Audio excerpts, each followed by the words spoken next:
अनुपमा के 18 जुलाई 2023 के एपिसोड में दिखाते हैं कि अनुपमा गुरुमा से कहती है कि उसकी जगह कोई भी माँ अपने सपनों और बच्चे के बीच अपने बच्चे को चुनती, चाहे वह पुराने जमाने की बा हो या आधुनिक युग की काव्या।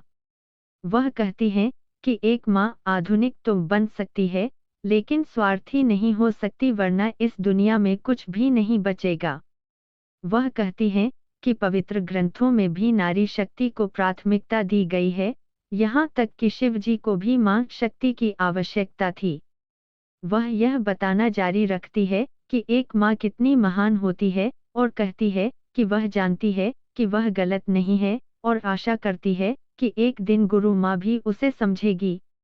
गुरु माँ उसकी बातों को सुनने के बाद ताली बजाती है और कहती है कि माँ दुनिया की निर्माता है, माँ प्रकृति है, लेकिन अनुपमा की माँ प्रकृति ने उसके पूरे जीवन की कड़ी मेहनत से अर्जित नाम, प्रसिद्धि, कठिन कीड़ा आदि को नष्ट कर दिया।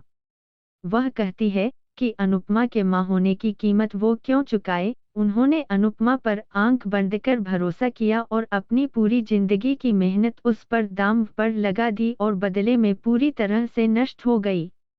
वह कहती है कि अनुपमा ने कभी भी गुरुकुल को पूरी तरह से स्वीकार नहीं किया और वह सिर्फ अपने परिवार के लिए चिंतित थी, चाहे वह समर की शादी हो, माया की बीमारी हो या उसकी बेटी का पैनिक अटैक हो। फिर वह अनुज पर अपनी बेटी की बीमारी के बदले अनुपमा को वापस लौटने के लिए मजबूर करने का आरोप लगाती है। अनुपमा कहती है कि किसी ने उसे वापस लौटने के लिए मजबूर नहीं किया, वो अपनी मर्जी से अपनी छोटी के लिए लौटी है और कहती ही कि उसके वापस आने की एक और वजह माया है, क्योंकि वह माया की मौत के लिए जिम्मेदार है। अनुज ने उसे रोका।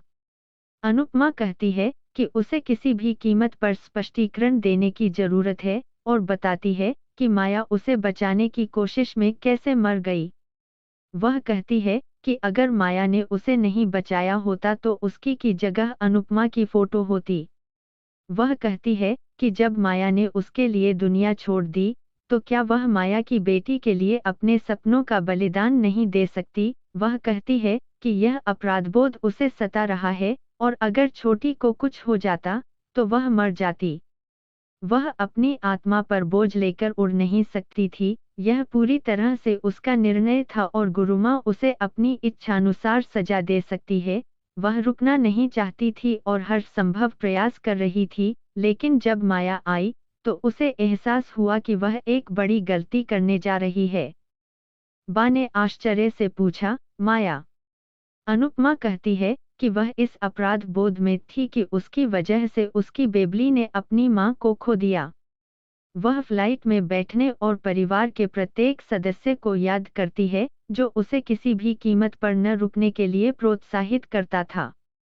फिर वह कल्पना करती है कि माया की आत्मा उभर रही है और उससे अनुरोध कर रही है कि वह यूएसए न जाए क्योंकि छोटी को उसकी जरूरत है। माया कहती है कि देवकी यह आश्वासन दिए बिना नहीं रह सकती कि यशोदा अपने बच्चे के साथ मौजूद है। एक माँ किसी भी दुनिया में शांति से नहीं रह सकती जब उसका बच्चा संकट में हो और कहती है कि एक माँ अपने बच्चे के लिए बलिदान दे सकती है और बलिदान मांग भी सकती है और आंसुओं के साथ उससे न जाने के लिए विनती करती है। उतने में एयर होस्टेस आती है, उसे बुलाती है और पूछती है कि वो ठीक है।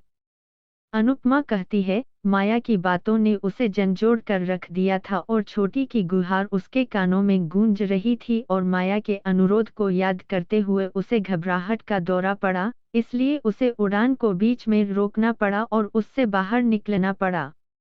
गुरुमा उसे रोकने की व्यर्थ कोशिश करती है, लेकिन अनुपमा को बार बार माया दिखती है और विनती करती है छोटी के पास जाने को।